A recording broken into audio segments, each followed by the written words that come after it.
Good morning and welcome to Frankly Speaking here on WYDC TV Big Fox. I am your host, Frank Acom, and we are broadcasting live from the Hesselson studio here on Marcus Street in Corning.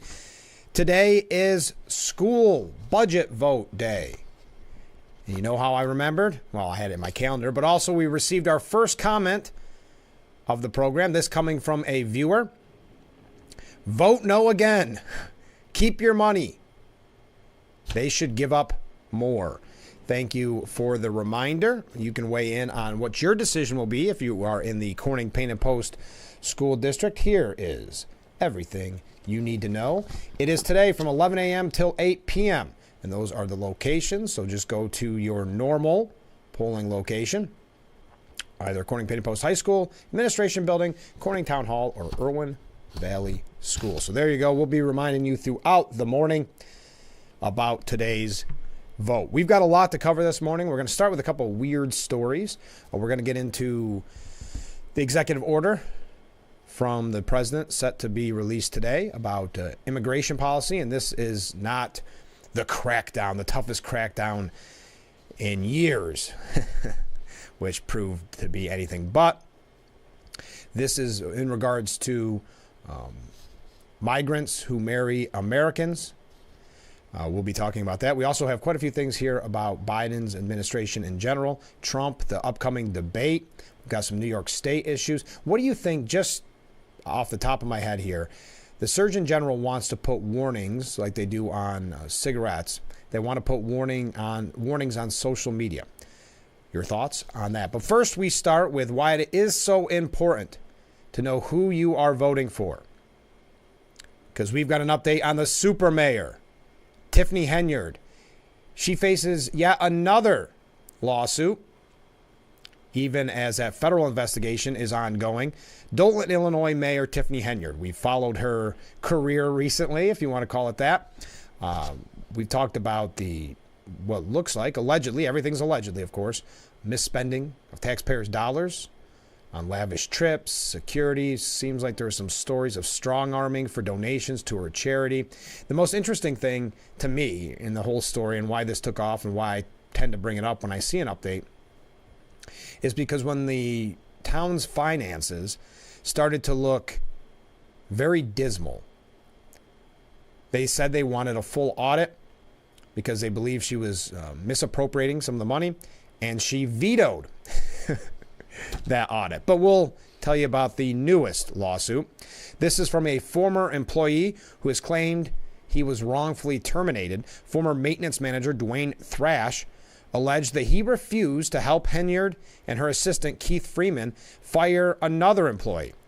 Thrash said he was accused of workplace violations that occurred while he was on vacation and was then fired.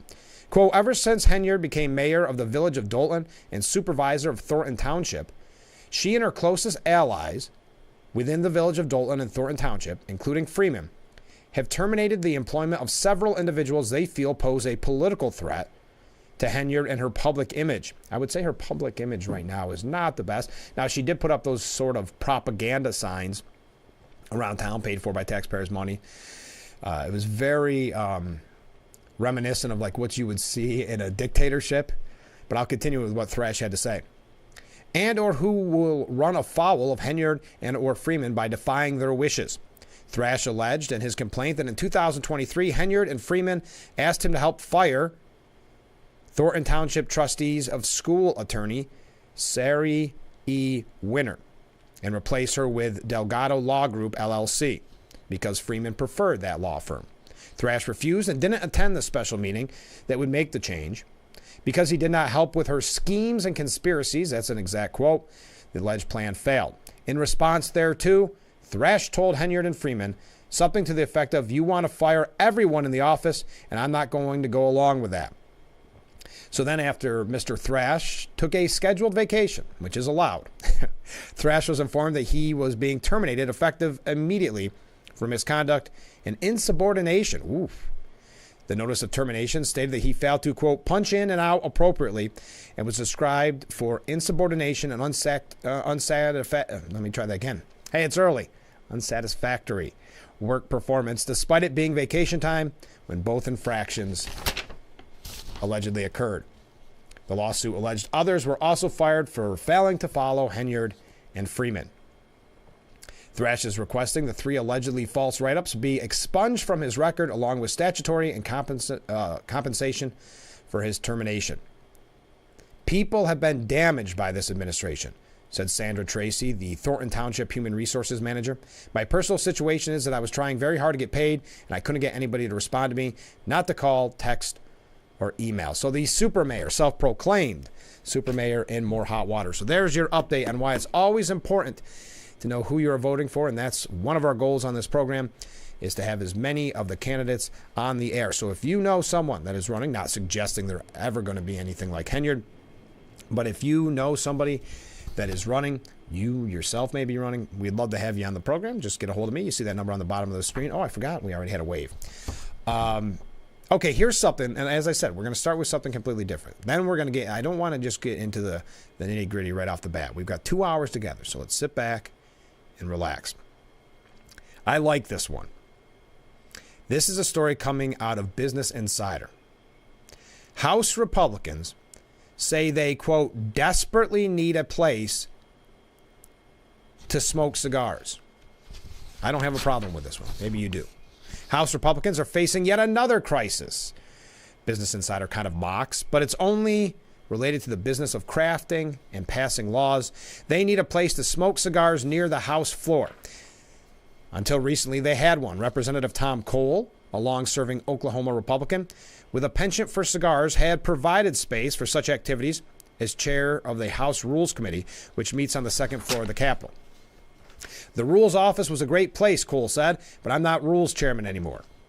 Cole recently got a new job. He took over as chair of the House Appropriations Committee as a panel that oversees government funding after Representative Kay Granger of Texas opted to step down. Cole let Granger keep her office in a show of respect, leaving him without a space in the Capitol for cigar puffing. Cole is quoted as saying, "We desperately need a place to smoke cigars." Several House Republicans backed Cole up, saying that having a space for cigar smoking in the Capitol was important for mentoring newer colleagues and building relationships, especially in a place with so much GOP infighting as the House of Representatives. Now, I don't have a problem with this, though I do believe it does show a little bit of a different set of rules. I'm sure the maintenance man probably has to go how many feet from the Capitol to have a smoke. So you could say a little bit of hypocrisy. I'm not necessarily ridiculing them for this want or this need, because I would not disagree, but it may not be the exact article that you want released. Representative Guy Reschenheiler of Pennsylvania said there's no better time to build a relationship than over a cigar. Agreed. I would agree. You can actually have a long conversation with somebody, and it really leads to building bridges. Again, agreed. I do wish the same set of rules were for everyone in this instance. In general, Republicans are more likely than Democrats to be smokers at the Capitol. Representative Troy Nellis, a Republican former sheriff from Texas, can often be seen lighting up a cigar at the top of the House steps after votes. Well, that's fine. And this smoking trend extends to some younger staffers, as Republican Senator J.D. Vance of Ohio said back in January, "My Senate office probably has the highest ratio of smokers of anybody in the U.S. Senate. So there's probably something to be said there." All right. Hey, I say let them smoke, but I say let us all smoke. Just a weird one. Not necessarily the heaviest of issues to start off the program this morning. I do have just a couple of very quick updates on the anti-Israel protests. We also have a lot here. I know we had a great discussion yesterday on the program about the debate. James Carville, the Raging Cajun, is suggesting that Trump may be a no-show to the debate. What do you think about that? I'm not really sure I buy into that, but we'll get into that a little bit later on. Couple of New York State issues. What else we have? I don't need to highlight all of it. I will say this. Top Republicans are demanding answers after it has been learned that White House protests have yielded 0 arrests. The top Republican on the Senate Energy and Natural Resources Committee demanded answers from the Department of the Interior over its handling of violent protests that engulfed National Park Service property outside the White House last week. Senator John Barrasso from Wisconsin, when I say Wisconsin, I mean Wyoming, whose committee has oversight over the Interior Department, also questioned in a Thursday letter whether politics played a role and how the chaos concluded with a disturbing lack of arrests. And we've had articles about this in the past. College campuses, a lot of charges dropped. This is what he had to say. I'm deeply troubled with last weekend's incident near the White House involving pro-terror, anti-Israel agitators. The vandals inscribed "Long Live Hamas" and other slogans on federal property. Now, as I mentioned, this has extended from college campuses as we had predicted, as we knew would happen. Barrasso demanded account for the lack of arrest by describing how she, meaning Haaland, and I don't know Haaland's first name, Haaland, even though I may have just said it, how she is working with law enforcement to identify suspects, and he also called on the department to implement explicit measures to protect federal park rangers on duty. No arrests were made following the chaos. One individual who had scaled a statue slipped away from a law enforcement officer who attempted to detain them. Statues honoring two key French figures of the American Revolution were vandalized during the protests. President Biden was coincidentally in France at the time. Barrasso wrote, I question whether political sympathy with the agitators influenced your department's response to these acts of violence and vandalism. It is imperative that your department's actions are guided by the principles of law and order rather than political considerations. Yeah, there is, just like with the college campuses, that's why they spread, because the younger people, and in this case the agitators of all ages, know that there are no repercussions. This happened, if you recall, a few summers ago with Antifa. It became a kind of a quote-unquote party where people just come into town, destroy things, vandalize things, and they knew at the end of the day there would be no charges, no one in any sort of trouble. That's what we're seeing with the anti-Israel, anti-American, because you recall last week we had an example of people at the protest burning American flags and burning Israeli flags. So anti-Israel, anti-American protests, and in this case, right outside the White House, 0 arrests. And at Columbia, now I am running late. Stay with us a little bit more on this. We are going to get into some of the presidential politics as well. Do not forget, and I'll be reminding you all morning long, it is school vote day. School budget vote day, I should say, if you are in the Corning Painted Post school district. So we'll be reminding you that all morning. Stay with us. We're just getting started here on Frankly Speaking on WYDC TV. Big Fox, stay with us.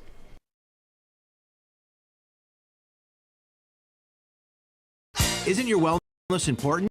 Don't you want more energy? Now's the best time to make every day better and relieve those achy muscles and pains than with a Hesselson's Hot Tub. Hesselson's has hot tubs in stock and available for immediate delivery with unbelievable savings. Hesselson's offers 0% interest-free financing for up to 5 full years. Hesselson's carries the only hot tub brand in the industry with the exclusive freshwater salt system that is eco-friendly and easy to use and only enhances your hot tubbing experience. Come in today and see why your next hot tub should be a Hesselson's Hot Tub. And remember, it's always fun to poke in the corners at Hesselson's. Attention, if you or a loved one regularly used hair relaxers or straighteners and were diagnosed with uterine, ovarian, or endometrial cancer, you may be entitled to significant compensation. I've used hair relaxers for years. I had no idea they could cause cancer. Chemical hair relaxers and straighteners have been linked to serious conditions, including several types of cancer. If you used hair relaxers and now have uterine, ovarian, or endometrial cancer, call now to see if you qualify. There's no fee unless we win your case. Brighten your smile this spring with Watkins Glen and Elmira Family Dentistry. Their spring whitening special will give you a beautiful whitened smile without the gimmicks and hundreds of wasted dollars. Their licensed dental professionals will apply the product for you in one of their beautiful and relaxing offices. Their materials are made in the USA and are prescription strength to provide an unbelievable result in about an hour of your time. Give them a call to schedule your appointment. These are few of the over 500,000 very happy Audien hearing aid customers. They're happy because they now live a better life. And they live a better life because they hear better. And they hear better because they purchased a full pair of Audien Adam 2s for only $189. The Adam hearing aids, the best I have ever come across in my life. Fit nicely in my ear. Nobody sees them. Oh, I love the product, love the support, and I'm going to buy another pair.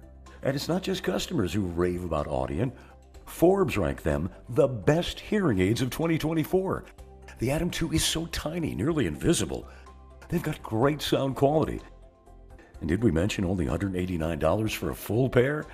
It really does make it nice to be able to be out in a restaurant and hear what everyone's saying. And it's so easy to order. Call Audien right now. 1-800-895-1553. Shipping is free, and you get a 45-day money-back guarantee.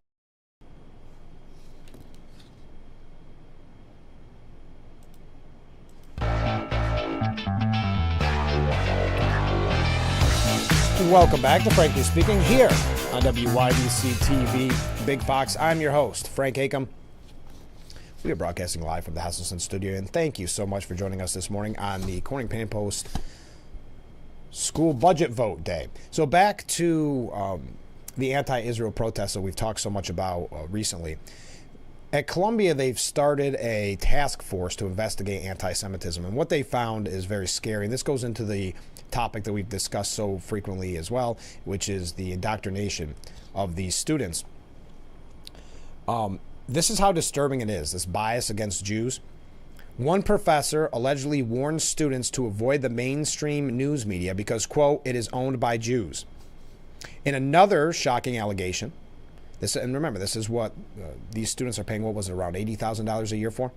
In another shocking allegation, a professor singled out a student with a Jewish-sounding last name while reading the class roll call and demanded they justify Israel's war against Hamas. Numerous students also reported having Jewish symbols torn off them while walking on campus.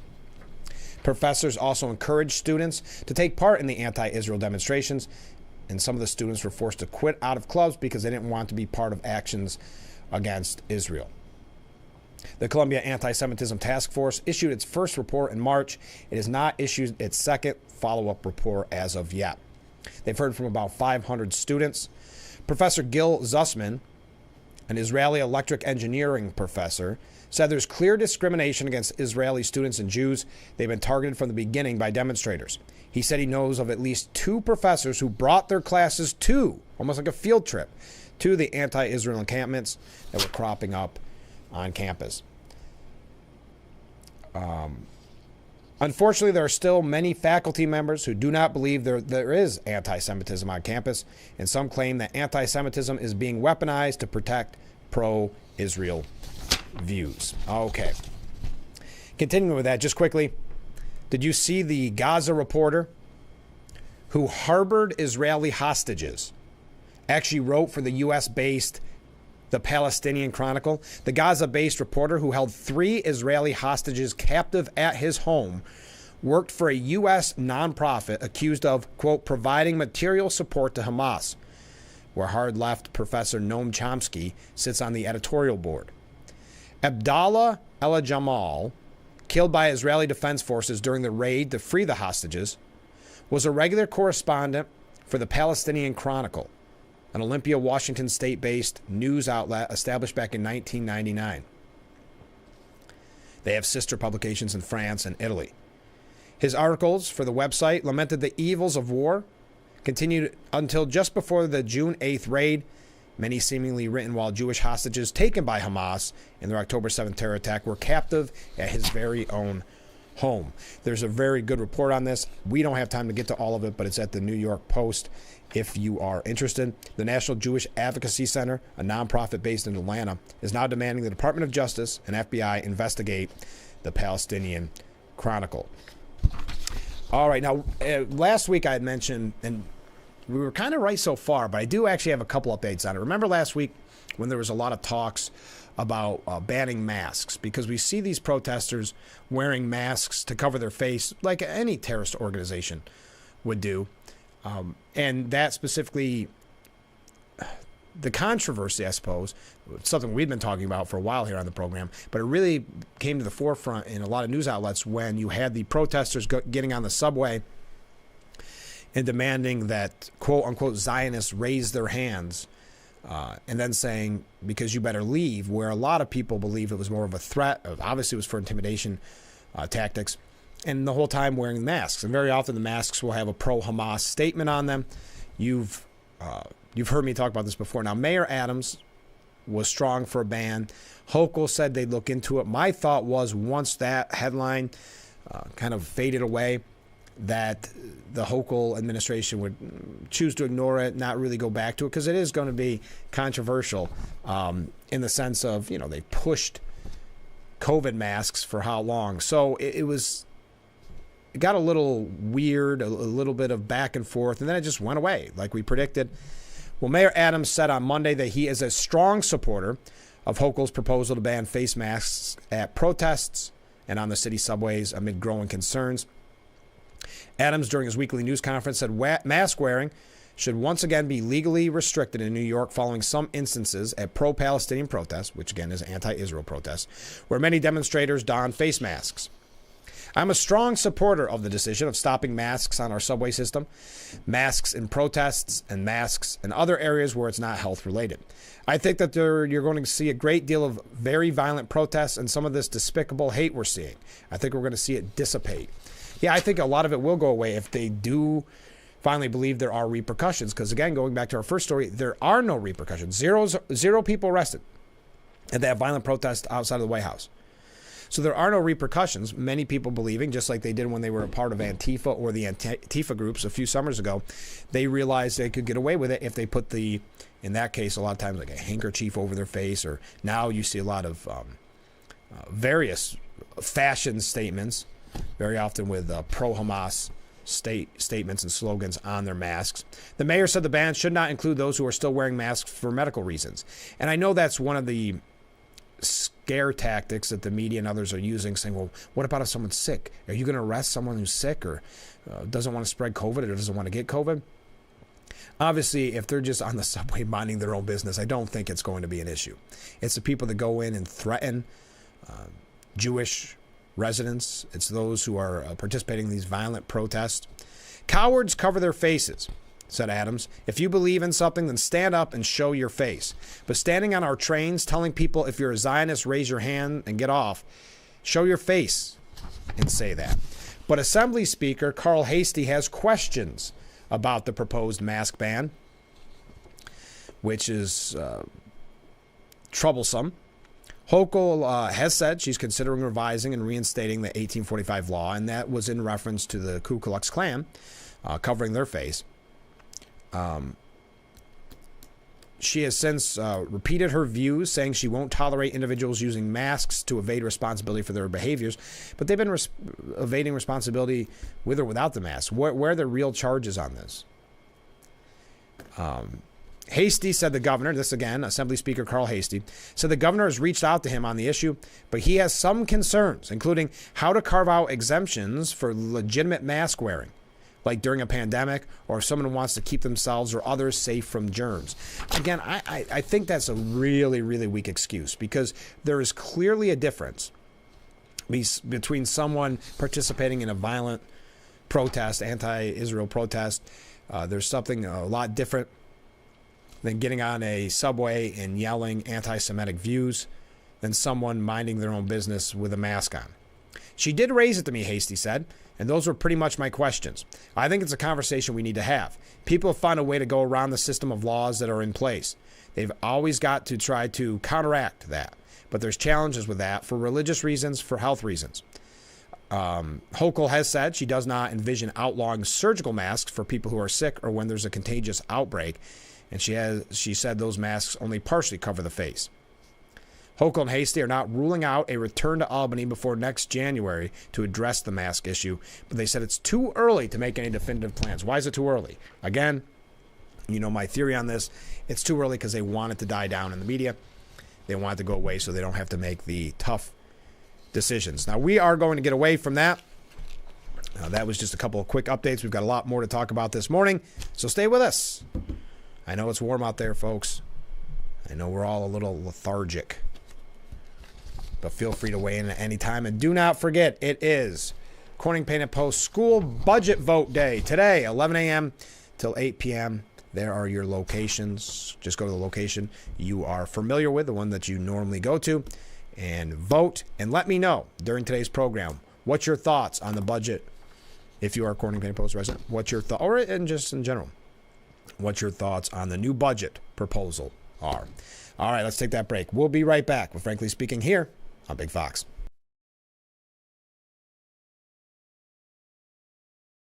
Attention, if you or a loved one regularly used hair relaxers or straighteners and were diagnosed with uterine, ovarian, or endometrial cancer, you may be entitled to significant compensation.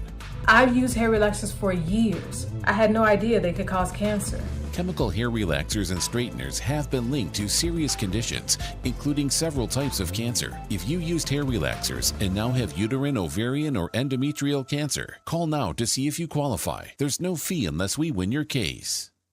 Hi, I'm Sam. Welcome to Pangea Global Tea House. Pangea Global Tea House offers comfort foods of the world. Over 50 teas, a sampling of cuisine from over 10 countries. Globally inspired cuisine and striving to give you an ultimate experience. Come in and try the frankly delicious Turkey Club special for just $20, including your beverage of choice. Pangea Global Tea House. Yet a really good tea house bringing you the flavors of the world, offering something for everyone. We would like you your discovery this summer. Use our Quick Fill app to navigate to your next adventure and enter to win in our Fueling Discovery Summer Giveaway. No matter where, we'll get you there and proudly fuel the drive.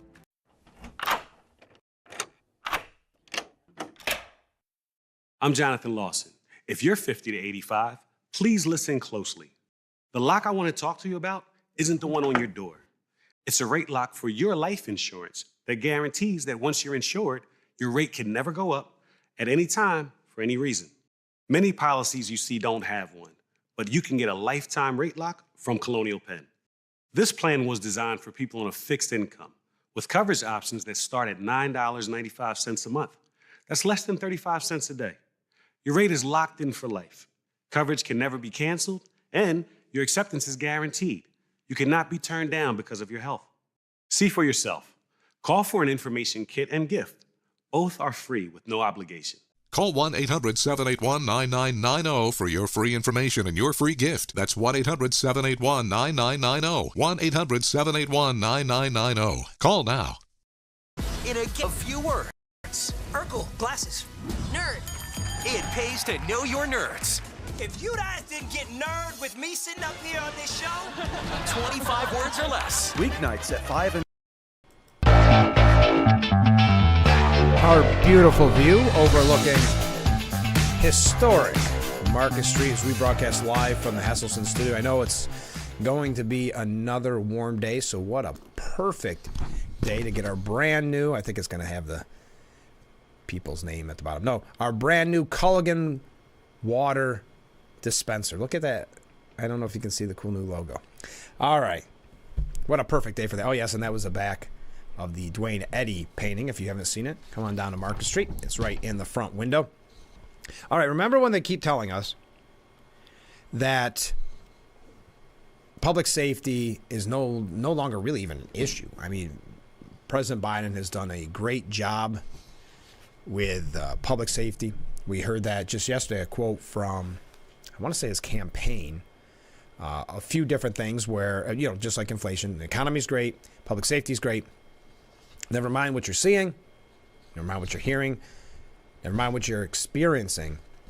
Trust them with their statements, with their statistics. Well, coming from CNN, a Secret Service member was robbed at gunpoint during Biden's trip to California. A U.S. Secret Service member fired their gun while being robbed at gunpoint on Saturday night. That was during President Biden's trip to California for that A-lister Hollywood fundraiser. The Secret Service member was returning from a work assignment in Tustin, California. I'm not sure if I'm pronouncing that right. And discharged their service weapon during the incident, said a spokesperson. It is unknown if the Secret Service member hit the suspect. We are thankful that the employee did not sustain any injuries. They said the attack happened around 9:36 p.m. near a residential community. Oh, a residential community. Interesting. And the suspect stole the Secret Service's member's bag. Officers are now looking for a silver Infiniti FX35 or a similar looking vehicle. Then, just because it's CNN, they have to go into the Hollywood fundraiser. Biden had returned to his hotel prior to the incident, following a star-studded campaign fundraiser in Los Angeles that featured a conversation between him and former President Barack Obama, moderated by Jimmy Kimmel.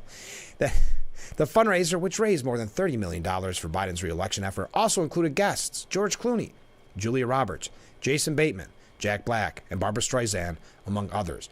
I'll give CNN the benefit of the doubt, and they just needed to fill this out to make a full story, because they're not going to do about public safety or talk about violent crimes and things like that. That would be a negative towards the Biden administration. So you've got to put the filler in there that they believe is a positive. Now, you heard my theory yesterday if you tuned in. I don't think the Hollywood fundraisers are helpful. Yes, they are in the short term with the $30 million, don't get me wrong. But in the long term, you see people that are struggling to pay their bills, to get groceries. They're concerned about public safety.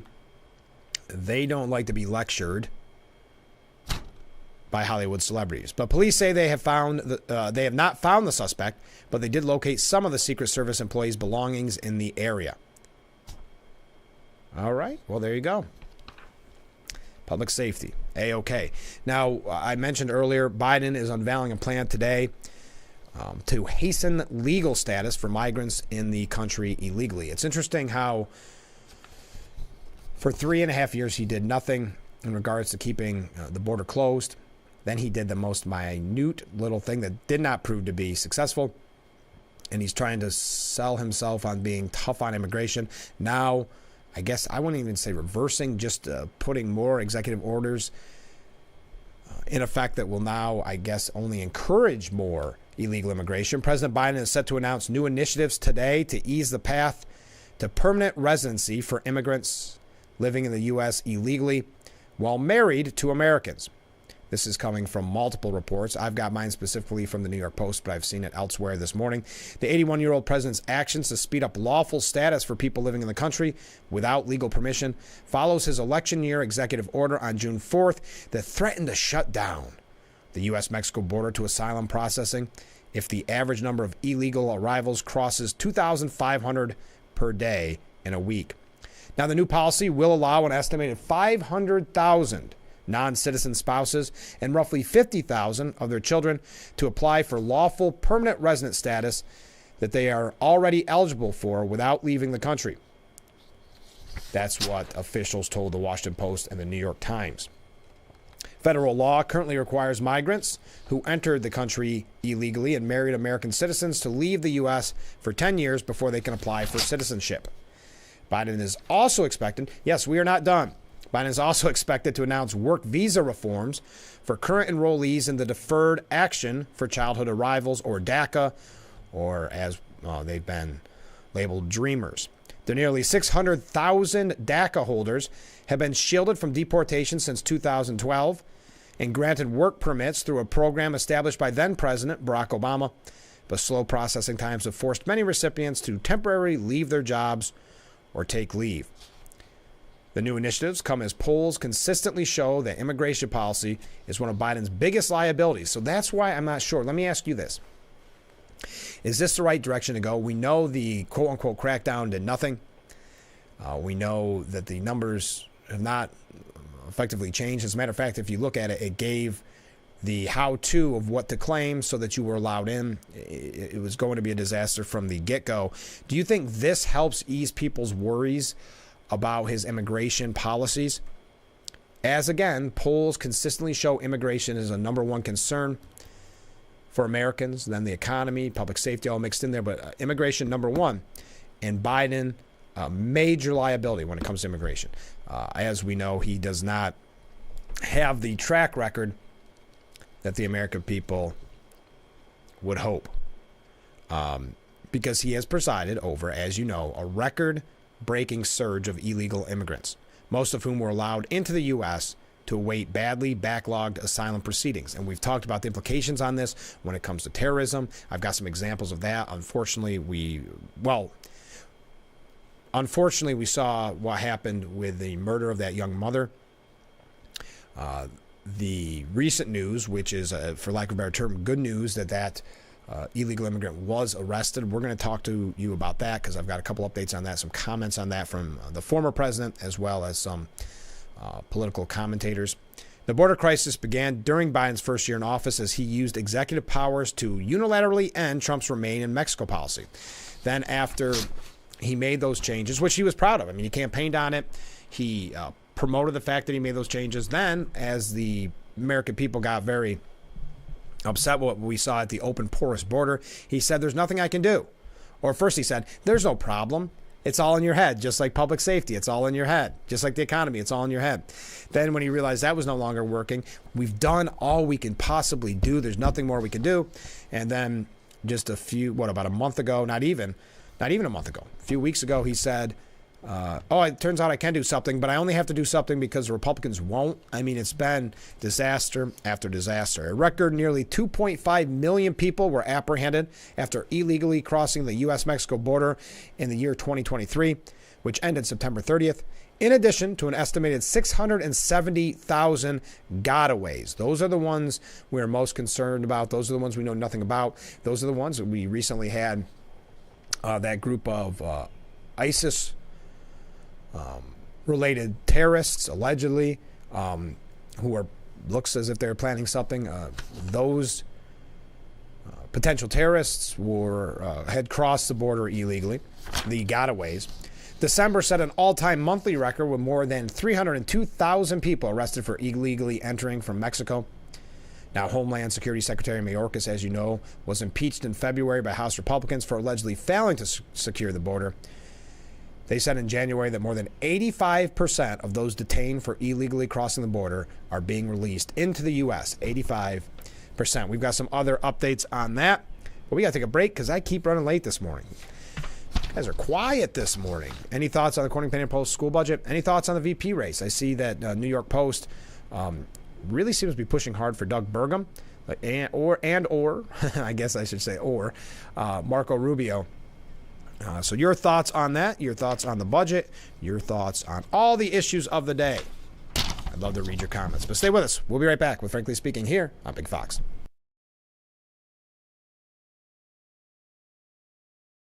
Attention, this is an important message for firefighters, members of the military, and airport workers. For decades, first responders and firefighters at military bases and airports used a chemical-based foam to fight fires. Studies have shown that chemicals used to make aqueous film-forming foam, or AFFF, are highly toxic to humans and have been associated with several types of cancer. If you or someone you know was diagnosed with any of those cancers, call now for a free case review. Vehicles are in-house and on display with more on the way. If you're in the market for a new vehicle, visit Elm Chevrolet. Search Elm Chevrolet's entire new vehicle inventory at elmchevrolet.com. Together, let's drive.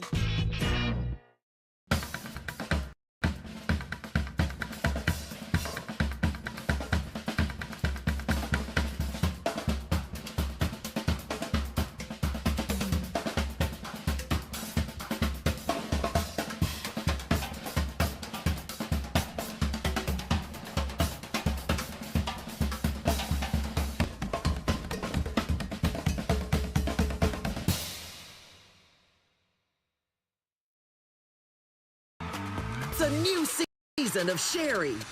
Having a good time has always been my #1 goal. It's the best time in daytime. Weekdays at 2 p.m. on Big Fox.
And we are back, broadcasting live from the Hesselson studio here on Market Street in Corning. I'm your host, Frank Hagum. Thank you so much for joining us. We have all the time in the world to spend together. You and I did not book a Steuben Senior Services Fund guest this morning, but I have guests the rest of the week. One includes on Thursday, Steuben County Sheriff Jim Allard, fan favorite.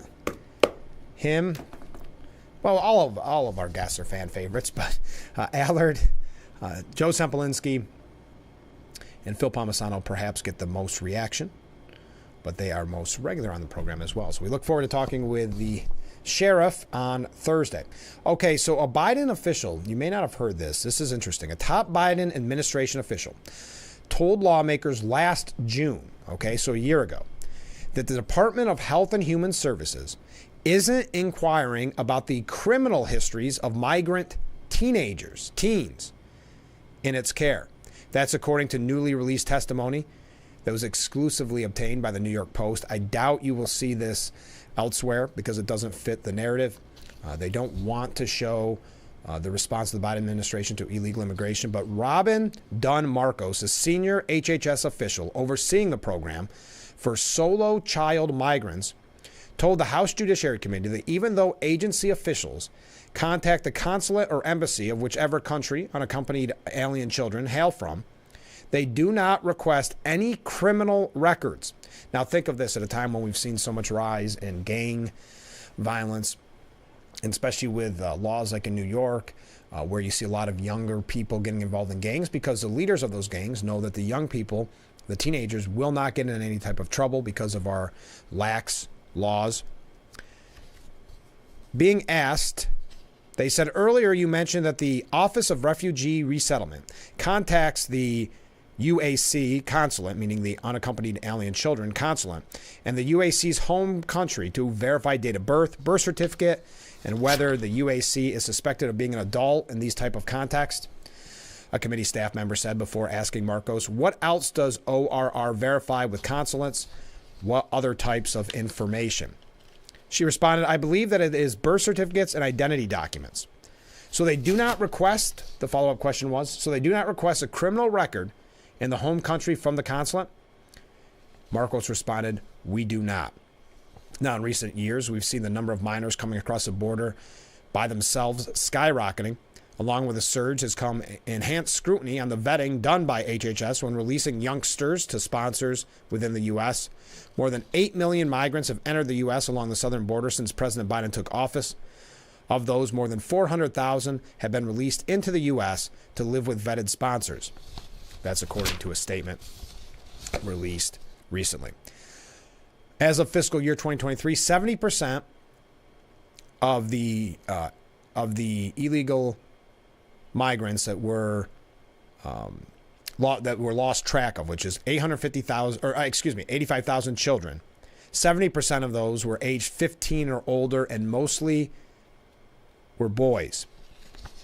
Now, we're going to talk about, I don't want to go through every single instance where there's been examples of why this is so disastrous. They have a 17-year-old native of El Salvador who was a member of the MS-13 gang. There's all these examples after example. And you can find it for yourself at the New York Post. It adds one thing on top of the other. And we're going to talk even more about that when we come back. Stay with us. We're moving fast this morning. We'll be right back with Frankly Speaking here on Big Fox. We were wasting so much money. The Koala team made the whole process so easy, and we saw savings on our very first bill. The inspection was really eye-opening. It's a great feeling knowing that we're truly energy efficient. Now we're finally properly insulated. Koala is a first-class company all the way. It's time you discover Koala Insulation. Hi, I'm Darren with Koala Insulation of Southern Tier. Give us a call. We are fully insured and we offer veteran and military discounts. I'm Marian Burt. I've lived here for 70 years, but I do fine right here in my house, and I want to be here as long as I can be. And I feel comfortable knowing that if something happened to me, someone would know because of the cameras that are installed in various spots in my home. That has been a wonderful gift to me to be able to have that security and that support from Full Circle America, and that's what it's all about. Getting real video for a commercial used to be extremely expensive, but not anymore. WYDC TV Big Fox now offers the Twin Tiers amazing aerial video for your business. We do it with our state-of-the-art drone and commercially licensed aerial pilot. Beautiful HD aerial video and pictures custom-made for your commercial. Call or email now to advertise on Big Fox TV and let everyone see your business in a whole new way.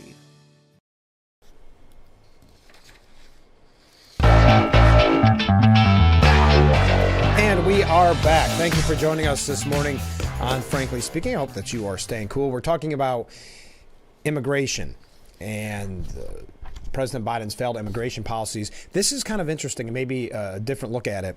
Mark Krikorian, he's the executive director of the Center for Immigration Studies. He says surges of illegal immigration over brief periods of time have happened in the past. But this huge variety of countries coming across the border is unprecedented. Considering there are 193 member states in the United Nations, nearly the entire world is taking advantage of the president's, quote, open invite. There were always a few exotics, that's kind of the term. They call them OTMs, other than Mexicans, because there are so few of them that they get lumped all together. But President Biden essentially invited mass illegal immigration by letting people get across the border, and word spreads, so you're getting people from everywhere. The influx of undocumented immigrants has overwhelmed the country's social service system, crowded school districts that are already bursting at the seams, and flooded the streets with homeless encampments, Krikorian said. And then, of course, you have the issue of crime.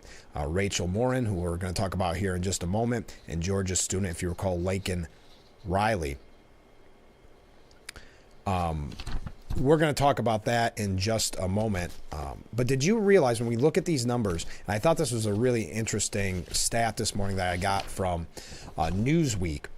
A recent poll from CBS News and YouGov found that a majority of Hispanic people favor the mass deportation of undocumented immigrants living in the U.S. illegally. Now, if you see the way the media presents it and politicians present former President Trump's plan for mass deportation, they treat it as if it is really the end of the world, that it is evil, it's dictatorial, really taking a strong stance on it, not realizing how the American people feel. It's another example of, them being in their bubble, whether it's in the media or in Washington, them being in their bubble, not realizing this is a major issue for Americans. Number one, from voters. The CBS News YouGov poll found that a majority of registered voters overall, 62%, would favor the government starting a new national program to deport all undocumented immigrants currently living in the U.S. illegally. 38% said they would oppose it. Think about that, 62%. You can't get 62% of people to agree on nearly anything anymore.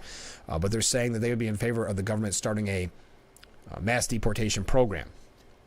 Notably, though, The poll found that mass deportation was popular with Hispanics, with 53% saying they would favor such a program and 47% saying they would oppose it.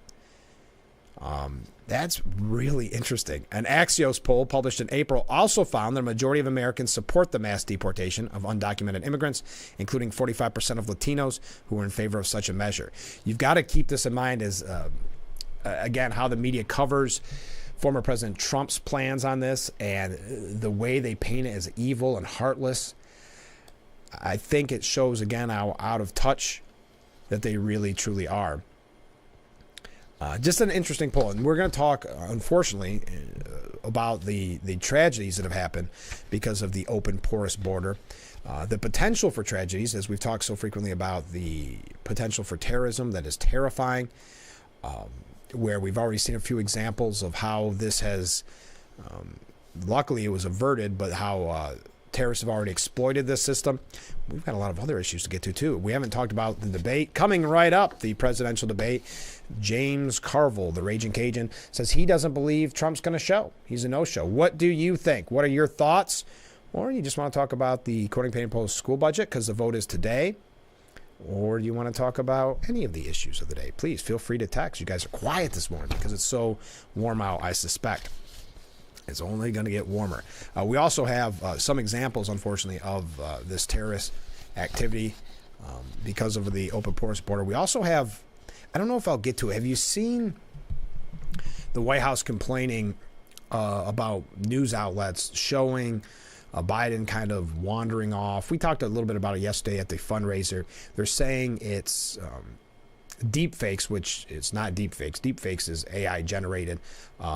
Now, some have said that the press secretary misspoke when she said that. They have another name for it. But basically saying they don't want those videos shown or that they're taking out of context, which is interesting because you have a campaign and an administration that has taken so much of what Trump has said or done out of context. But that's different. This is another example of the White House really criticizing the media, going after the media because they don't like the coverage that they're receiving. So I don't think we'll get to too much of that today, but I would like to hear your thoughts on it. Kind of the complaining again from the White House when it comes to some of the coverage they get, not wanting, and they've been saying it from the beginning, not wanting the coverage of what is perceived as President Biden's physical and mental decline due to age. They have not been happy with the questions, been happy with the coverage of it, even though, again, as I've always said, Democrats could never stand being a Republican for even 10 seconds when it comes to media coverage because very often the questions are reasonable. Very often it's very much done with kid gloves, the coverage. But again, plenty of room to complain if you are the Biden White House, apparently. So we can talk about that as well. But right now we can take our last break of this hour. Stay with us. This is Frankly Speaking.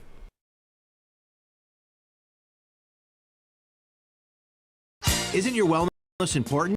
Don't you want more energy? Now's the best time to make every day better and relieve those achy muscles and pains than with the Hesselson's Hot Tub. Hesselson's has hot tubs in stock and available for immediate delivery with unbelievable savings. Hesselson's offers 0% interest-free financing for up to 5 full years. Hesselson's carries the only hot tub brand in the industry with the exclusive freshwater salt system that is eco-friendly and easy to use and only enhances your hot tubbing experience. Come in today and see why your next hot tub should be a Hesselson's hot tub. And remember, it's always fun to poke in the corners at Hesselson's.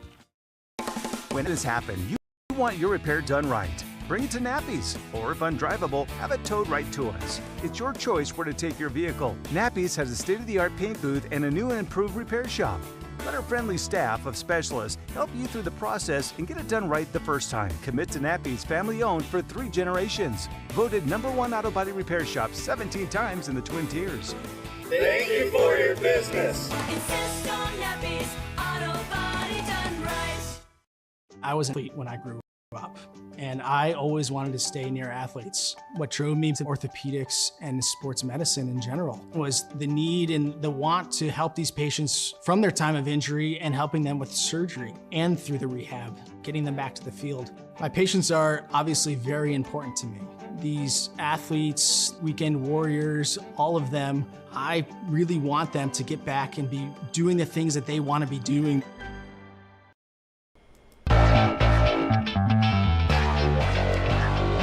And We are back with Frankly Speaking. Thank you so much for joining us. Okay, let's get into, do I have enough time to get into, you know what I'm going to bring up? I'm going to bring this up before we dive back into immigration, because I don't want to miss this quote from Congressman Langworthy. Congressman Langworthy released this statement yesterday, and I just have a feeling, because it's one of those days that we may get just caught up with so many topics. But Congressman Nick Langworthy yesterday announced disaster relief from the U.S. Department of Agriculture for local grape growers in the Lake Erie Grape Belt who experienced major crop losses as a result of an unexpected freeze on April 25th of this year. This is what the congressman had to say for our farmers. Since the April 25th freeze, I've been in constant contact with local grape growers and the U.S. Department of Agriculture to ensure we get the necessary support for our farmers who are hit hard by this unexpected weather event. Securing this disaster relief is a critical step in helping our grape growers recover and continue their vital contribution to our local economy and the Concord grape industry. These devastating circumstances are what led me to introduce the Grape Act, which will provide affordable, comprehensive crop insurance for grape growers, building resilience for the future. All right. I wanted to pass that along to you. We try to give you all the updates on our congressman as they send them along. Okay, we have a couple comments coming in. We'll read those at the top of the hour. We've been talking about immigration this morning. If you're just joining us, well, we've covered a lot of things already. We do have some New York State issues after we talk about immigration. I would love to hear your thoughts on James Carville suggesting that Trump will be a no-show at the debate. You know my thoughts, and it's not going to be on Trump's fault. I am not convinced the debate's going to happen, but if it does, I will eat crow, and I will watch the debate right along with you, and we'll talk about it the next day. But I do see an upside for Biden because he's got to set all the rules, as we mentioned yesterday. And some of these rules, I think, really go against Trump's best interests. But anyway, and with the media setting the bar so low, a lot of these videos that are being shown, the idea, and it's very much like the State of the Union, and you've heard a lot of people say this, if he can finish a sentence, it'll be deemed his greatest performance. So the bar has been set very, very low for Biden, which again is another disservice for former President Trump. So I'm not really sure James Carville's reasoning, though we will get into it later on, what his reasoning is for why Trump would want to be a no-show. There's no real downside for Trump to debate. Now, there are the obstacles against him. No audience, cutting off the mic, the biased moderators. Last I knew, sitting down the whole time, these type of things does not play into Trump's favor. But hopefully Trump can overcome that. Now, he saw his first performance against Biden back in 2020, and he thought he was too aggressive. So will he go aggressive? Will he be laid back a little more? Will he go more policy? It's fascinating to think about. We're going to be talking about that as well. We got some waves coming in. Don't forget, and I'm going to announce it at the top of the hour as well. Don't forget, today is the school budget vote. I know we're in the middle of this heat wave where for many of you, your mind's on the summer, what you're going to be doing, your plans. So it's an awkward time to go out and vote. You may forget is what I mean, not awkward in the sense of you're not going to do it. You're going to do it. I just don't want you to forget. And that's why we'll be reminding you all morning long. We also have the question that I proposed this morning. The Surgeon General calls for health warnings on social media for younger users. Is that effective? Is that a policy you support? I find it interesting because we've also learned, and we may get to this a little bit later on when we talk about New York State issues. New York wants to put warning labels on gas stoves now. Now, I'm sure it's a warning label that you could take off. Otherwise, that would look really foolish in your house, in your kitchen. But the idea of warning labels, do you think that they are effective and have the overall effect that they are hoping for? So we can talk about that as well. Keep those waves coming in. Keep those comments coming in. When we come back, we are going to talk about a little bit more about immigration with Rachel Morin's alleged killer, in custody. We're also going to talk about the extra scary open porous border aspect when it comes to terrorists. All that and much more when we return. So stay with us. This is, frankly speaking, hour number 1 already in the books. Hard to believe. Just 1 hour left together. Be a part of it.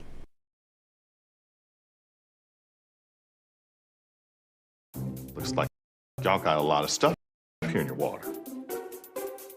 You're never gonna believe it, but this can filter up to 60 different contaminants from your water.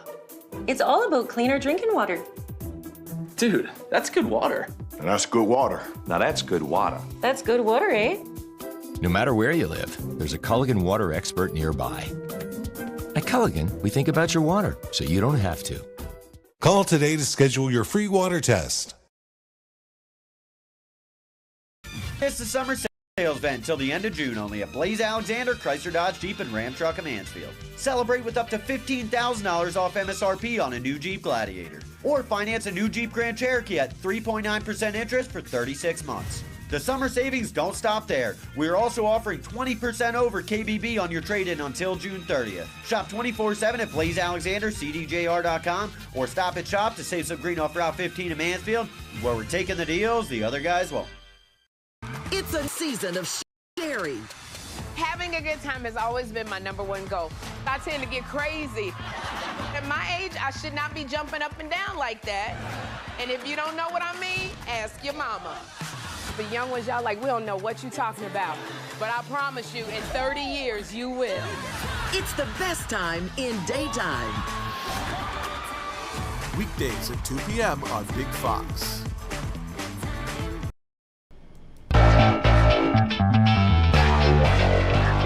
Hour number 2 of Frankly Speaking here on WYDC TV Big Fox. I am your host, Frank Hakem, and as always, we are broadcasting live and proudly from the Hesselson studio here on Marcus Street in Corning. Thank you for joining us on this warm morning, which will be turning into a hot day. We've got a lot to cover in this last hour. We're moving right along. I do not have a Steuben Senior Services Fund guest this morning, but as I had mentioned in the last hour, Sheriff Allard will join us on Thursday during the Steuben Senior Services Fund section of our program.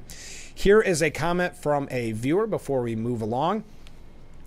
I hope Trump can behave more like President Reagan at the rigged debate.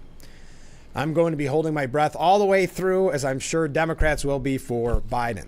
I would agree. I'm not sure. I'd like to see an aggressive Trump, but not that overly aggressive that we saw in the first debate of 2020. You know, kind of a happy medium. But I would love to hear your thoughts on that. Also, do not forget, if you are just joining us, I'm going to be reminding you all morning long. I have already. Do not forget that today is the Corning Painted Post school budget vote from 11 a.m. till 8 p.m. This is the new budget, the last budget, as you are well aware. Failed, did not receive that 60 plus 1. This new budget that they are proposing just needs 50% plus 1. So do not forget to get out and vote and make your last minute pitches, either pro or con, when it comes to the budget. And I will read that on the air. I'd love to hear your take on it. All right. So this is so tragic, and the New York Post editorial board puts it this way. Joe Biden let Rachel Morin's killer in. Killer suspect, alleged killer in. Her blood is on his hands. This coming from the New York Post editorial board, and I would like to know your thoughts on it. Friday's arrest of Victor Martinez Hernandez, the illegal migrant who allegedly raped and killed the mother of 5, Rachel Morin, on a Maryland hiking trail, marks the close of yet one more bloody episode for which President Biden bears full blame. This, quote, should not be happening, thundered the sheriff of the county where the crime took place. Victor Hernandez did not come here to make a better life for himself or for his family. That's exactly right. This coming again from the New York Post if you're just joining us. Hernandez, a suspected murderer when he fled his native El Salvador, jumped the border in February of 2023 and spent the intervening months roaming the country until his path crossed Morin's. Then, the alleged rape and murder and the destruction of a family. All because Biden opened the border on his day one to appease the leftist loons driving national policy among Democrats. Hernandez was not only wanted for murder in El Salvador when he crossed, he soon became the prime suspect in a brutal home invasion in Los Angeles. In other words, he is exactly who Biden's open border supporters were 100% okay with entering illegally. Remember, Hernandez was here by design. The Biden administration did everything it could to encourage lawlessness at the border. And the inflows smashed record after ugly record, doing damage as far as New York City and Boston. Yes, Biden has now offered a belated quote-unquote crackdown, but it would still admit almost 2 million illegal migrants a year. But even that was proven utterly fake, with no real signs that is deterring anyone. And if you actually look at what they put out, it was almost a how-to of how to get around these new rules. But I'll continue. And if Biden truly came to his senses and restored the border policies that kept the U.S. secure under his predecessor, or even his old boss to an extent, he'd still own Morin's death, countless other crimes committed by migrants, and the deep tide of social destruction he's unleashed. That's a lot of horror that can't be undone. And by a long last, at least pretending to get serious, Biden has tactically admitted he owns every drop of innocent blood that has been shed thanks to the migrant crisis he created. That's a powerful statement from the New York Post, and I thought I would look for your comments on that. Thank you for the waves coming in. We've got some comments we'll read after our first break. Trump blamed Biden for Rachel Morin's death. That Maryland mom, this 37-year-old mother of 5, was killed on a Bel Air, Maryland hiking trail on August 5th, 2023 by Victor Martinez Hernandez, a migrant from El Salvador, as I mentioned. He has quite a history, as I mentioned. He was arrested in Tulsa, Oklahoma on Friday after police matched his DNA to the gruesome crime scene. This is what Trump said on Truth Social. Another, all caps, another one of crooked Joe Biden's illegal immigrant criminals was just charged with raping and murdering another innocent American woman. Rachel Morin was on a run in Maryland, just like Laken Riley was in Georgia, when she was brutally killed by an illegal monster who was wanted for murder in El Salvador and fled to the United States because he knew Crooked Joe would let him in. Now Rachel Morin's 5 young children will grow up without their mother because Crooked Joe refuses to shut down the border. So that's former President Donald Trump's statement. Now we know, he continued, there's a few more things here. As a matter of fact, this week, Biden is preparing to give mass amnesty to hundreds of thousands of illegal aliens. This is unsustainable and can't be allowed to continue. Trump vowed to shut down the border and start deporting millions of Biden's illegal criminals on day one of his administration. We will once again put Americans first and make America safe again. To Rachel Morin's family, and especially her 5 children, may God be with you. And remember, when he talks about mass deportation, even though the polls show that the American people want it, the media portrays it as evil, portrays it as dictatorial. They again show themselves to be in that bubble that does not realize that the American people have every right to be concerned with story after story like this. Now, a Maryland mom of a young woman allegedly killed by a migrant gang member a year before Rachel Morin's murder at the hands of another accused migrant has a message for President Biden. Secure the border. Tammy Nobles, whose 20-year-old daughter was raped and strangled in 2022, told the Post Monday that the federal government's lax border policies are to blame for these unthinkable tragedies that her family and Morin's loved ones have been forced to face. Quote, "It is occurring because Homeland Security and Health and Human Services are not doing their job, and other agencies in power like the police and the government aren't doing anything to prevent this. And Biden sure isn't trying to prevent these types of crimes from happening. He is the one that is welcoming the illegal immigrants here." And if you look at that new policy that he's proposing today, and if you're just joining us, we mentioned it in the last hour, where the spouse, the illegal spouse, they're not illegal spouse, but the illegal migrant spouses of American citizens are now giving this amnesty. But I'll continue with what this mother had to say. Government agencies, federal and local, need to take responsibility and put American citizens first and not last.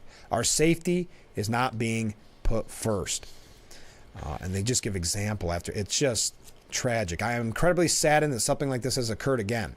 I understand that Rachel Morin's mom and family are going through what they're going through and the nightmare that they have to endure every single day.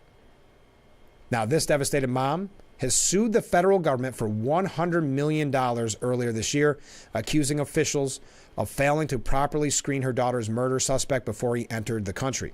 Meanwhile, Morin's alleged killer was already wanted for a previous killing in El Salvador and later the assault of a mom and young girl in Los Angeles.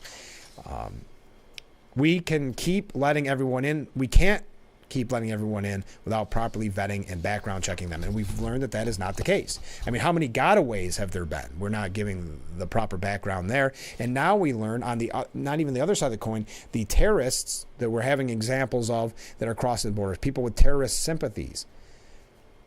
The House Republicans are demanding answers after an FBI counterterrorism sting in 3 major U.S. cities reportedly rolled up 8, I'm not sure if I'm going to pronounce this right, Tajik nationals who crossed the U.S. southern border and were planning a terrorist bombing. I'm going to give you a little more information on that. We've got a lot of your comments to read. As I've said, James Carville says that Trump will not attend the debate. He doesn't believe he'll attend the debate. We'll talk about that later on. If you want to weigh in on the Corning Paint and Post school budget, the new budget, which is up for vote today, don't forget, it was up for a vote today, or of any of the issues that we've been talking about this morning, or just anything out of left field, I don't mind. Let's talk about it. We can talk about the debate. We can talk about the VP race. As I mentioned, the New York Post kind of poo-pooing the idea of Tim Scott last week. This week, I don't know if you could call it an endorsement, but seemed to be pushing for Doug Burgum or Marco Rubio. Your thoughts on that? I did see an article the other day how he went from Little Marco, because remember that was the nickname that Trump gave him during the primary,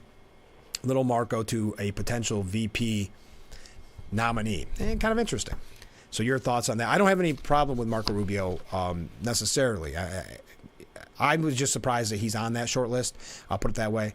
Also, I would think, just looking at that list, there's people that I thought may be better suited. Only because it seemed to me, and maybe it was just because of a Little Marco nickname, that there was a little bit of bad blood between the two. Does not seem to be the case now. So you can weigh in on that as well. But let's take our first break of the second hour. Stay with us. This is Frankly Speaking here on WYDC TV. Big Fox will be right back.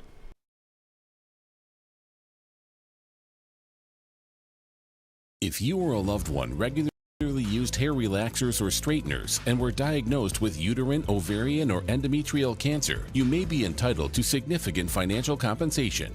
I've used hair relaxers for years. I had no idea they could cause cancer. Chemical hair relaxers and straighteners have been linked to serious conditions, including several types of cancer. How do I know if I have a case? Call 844-292-6222 and consult with one of our attorneys to find out if the products you used are part of the lawsuit. Your eligibility will also depend on how often you use these hair products and your specific cancer diagnosis. If you regularly used hair relaxers or straighteners and were diagnosed with uterine, ovarian, or endometrial cancer, call us now. Call 844-292-6222. How much will it cost to talk to an attorney? There is no fee unless we win your case. Call 844-292-6222 for your free case review. I'm Marianne Burt. I've lived here for 70 years, but I do fine right here in my house, and I want to be here as long as I can be. And I feel comfortable knowing that if something happened to me, someone would know because of the cameras that are installed in various spots in my home. That has been a wonderful gift to me, to be able to have that security and that support from Full Circle America, and that's what it's all about. The world's best pizza has been baked in ovens made of stone, but you can't put one of those on the countertop in your home. Introducing Paisano, the authentic pizza oven by Granite Stone. Now make the world's most delicious pizza with real stone right in your own home. You simply set it and let it make golden, crispy, extra cheesy stone-baked pies in under 6 minutes. The secret is the dual-controlled heat zones that quickly heat the real ceramic stone up to 800 degrees so you can stone bake just like the pros. Plus, there's no gas, wood, or charcoal needed. Paisano is electric, plug-in, and portable. You can get your Paisano pizza oven for just 4 easy payments of $39.99. And we're going to drop one payment. You get it all for just 3 easy payments of $39.99. Plus, we'll ship your entire order free. Call 1-800-597-7208 or order online at buypaisano.com. Call now. And we are back, broadcasting live from the Hesselson studio. So many comments coming in this morning. Let's start right from the top. Can families sue or charge government officials for damage done by illegals because they don't enforce the law? Well, that devastated mom who we talked about earlier, Tammy Nobles, who lost her 20-year-old daughter because of the failed immigration policies of the Biden administration, she is suing the federal government for $100 million. She did it earlier this year. Whether or not, and nothing's happened yet, whether or not they're successful is the question. So yes, I believe the answer is they can, but whether or not that proves to be successful is another big question. Next comment. As a landlord, I think electric stoves are safer for rental units. Okay, but I hate cooking on them. I'm able to physically see how much heat I'm using while using natural gas. I would agree with that. I actually have an electric stove. I was ahead of the curve. But I would agree that natural gas is much better, more efficient, in my opinion, to cook on. And the next comment, James Carville is delusional to think Trump won't show for the debate. But when Biden doesn't show up, he can say that he didn't think that Trump was going to be there. That's an interesting theory. I didn't know. James Carville told me. All right, so the House committee is demanding answers on the 8, again, Tajik. I'm not sure if I'm pronouncing that right. Nationals who'd crossed the U.S. southern or southwest border and were planning a terrorist bombing. In a new letter, House Homeland Security Committee Mark Green and several subcommittee leaders are demanding that Mayorkas disclose whether border agencies could have known of terrorism connected with these before they crossed, with these 8, and how these agencies handled the immigrants after their release through to the moment the FBI alerted them about the plot.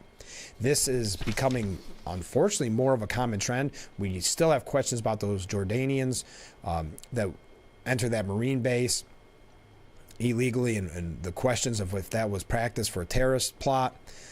We had the other ISIS-connected migrants that were found just the other week, where I believe more have been determined that all of them, I believe, crossed the border illegally. And that ties in with, I think, this next piece by Axios. Even if they don't necessarily want it to tie in, I think it does. U.S. faces, and I quote, serious threat of terror attacks, according to experts and former CIA chiefs. Alarmed by repeated warnings from top FBI and military officials, a former acting CIA director and a legendary foreign policy thinker write bluntly in Foreign Affairs, quote, the United States faces a serious threat of a terrorist attack in the months ahead. Michael Morrell and Graham Allison write that there are striking echoes of the run-up to 9/11, including warnings about Osama bin Laden and al-Qaeda by the CIA director George Tenet. Now, similar warnings are popping up from FBI Director Chris Wray and Army General Eric Kurilla, the commander of CENTCOM, which includes the Middle East. Repeated warnings of this sort from national security officials and experts in the 2 decades since 9/11 have not come to fruition. Over that time, terrorism has faded as a national fixation. Okay, that's what Axios is claiming. Isn't that the whole theory of 9/10? Meaning that we are in that naive cloud where something like this could not happen on September 11th and then on September 10th and then September 11th happened. That's what's terrifying. When you see an open porous border where we have more examples after more examples of people with terroristic ties crossing the border, but also those are the ones that have been caught. We don't even know about the gotaways. So it is a terrifying, and I'm not trying to scare you this morning with the articles that I've had, but even though that seems to be the case, that has not been my intention, but it's something we can't take lightly. And I feel like many in politics today and in the media are taking it lightly, even with like that line, nothing's happened since. I mean, we are at a weird time where I guess we're supposed to, again, just like ignore the bad economy, ignore public safety, we're supposed to ignore the real serious threat of a terrorist attack because of this open border policy. All right, we're going to move along from that topic because that's been almost an hour on that topic. My goodness.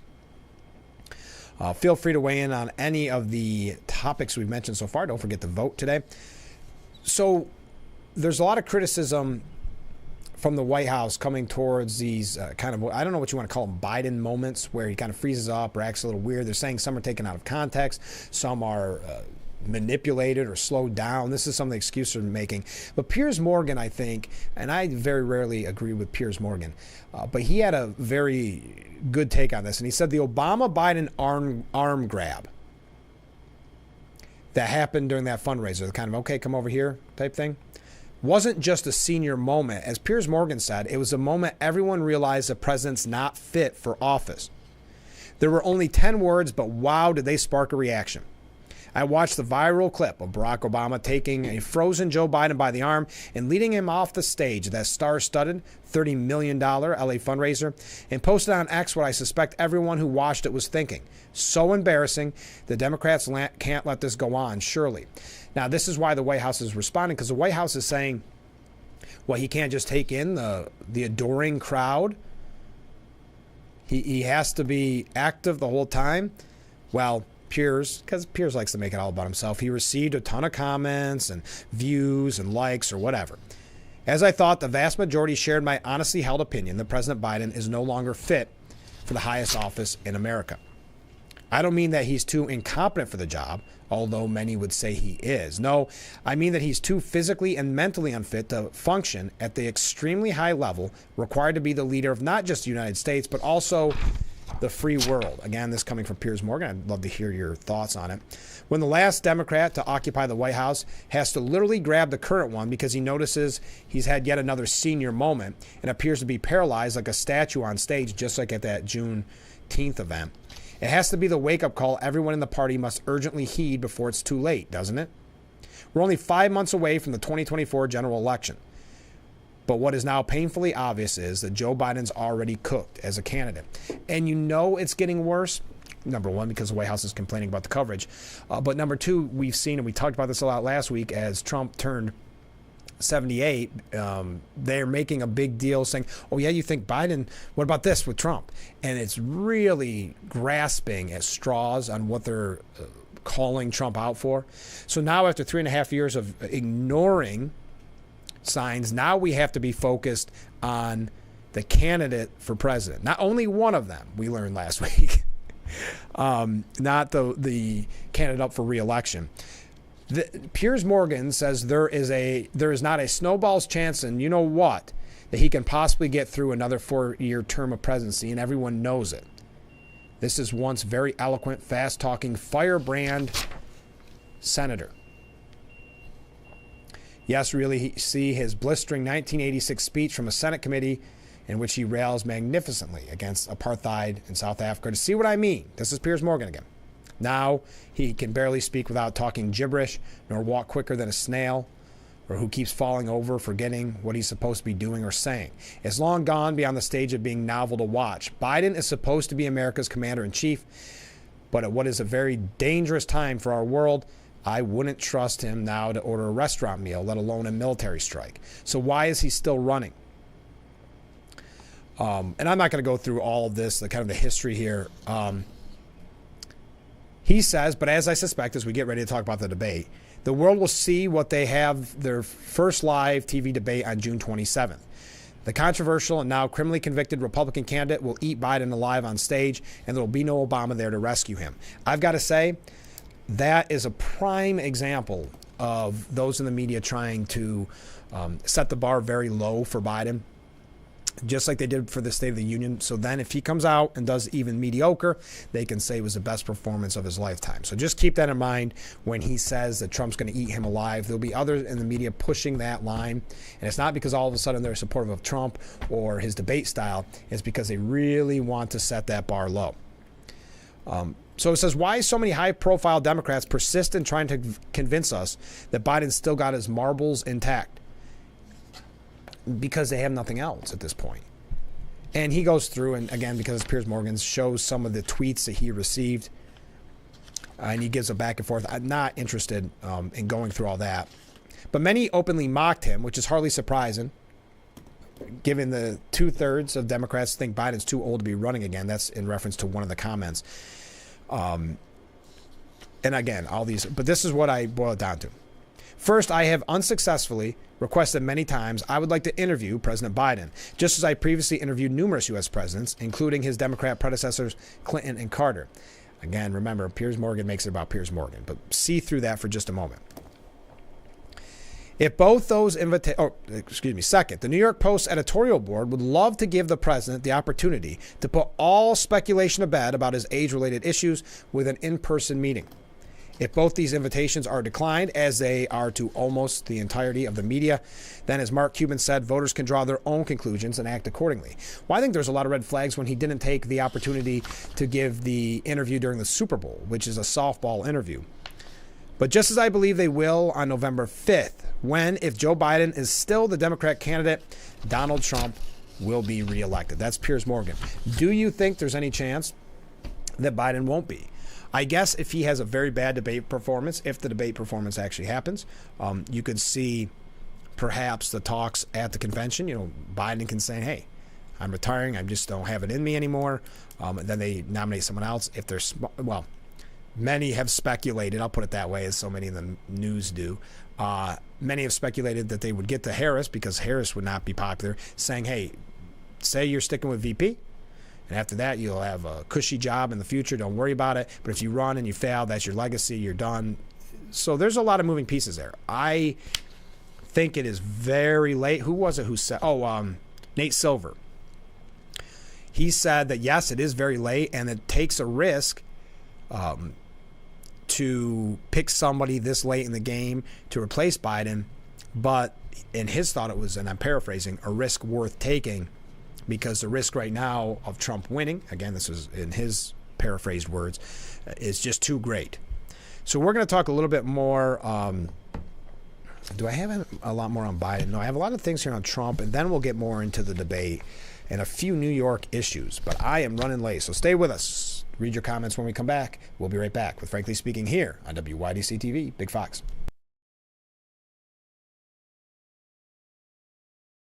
Attention Twin Tier homeowners.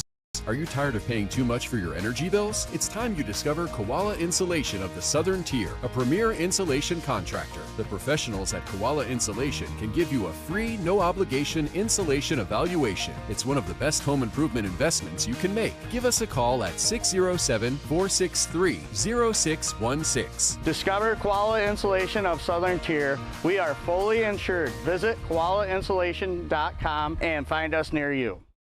Your Alma Pioneers are back at historic Dunn Field Thursday, June 20th, Friday, June 21st, and Saturday, June 22nd. Thursday, June 20th, it's Thursday Thursdays, $2 beer night. Friday, June 21st, it's free Hilliard baseballs. And Saturday, June 22nd, it's free Hilliard Thunderstick. Get your tickets early. Call 607-734-2690. What do you do when your tire goes flat and there's no air anywhere? You reach for Bullseye Pro, the smarter, faster, hands-free way to fill it up with air. Bullseye Pro is equipped with a rechargeable lithium-ion power plant. So fast and so convenient. It's like the power of an air compressor in the palm of your hand. Look, you can inflate all 4 tires on a single charge. It has a built-in smart pressure digital sensor that gauges and automatically stops when the set tire pressure is reached. Easily inflate pool toys, exercise balls, and more. Call or go online now and get the complete Bullseye Pro inflation system for the factory direct price of just $79.99. Plus, we'll ship your entire order free, and we'll give you a 50% discount on a second one. Order now. Order call 1-800-970-9843. That's 1-800-970-9843, or go to getbullseyepro.com.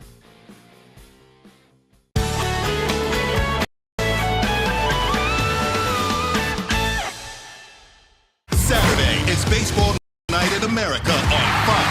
Matt Olson leads the Braves against Aaron Judge and the Yankees. Or the Brewers battle the Padres. It's Baseball Night in America, Saturday at 7 Eastern on Fox.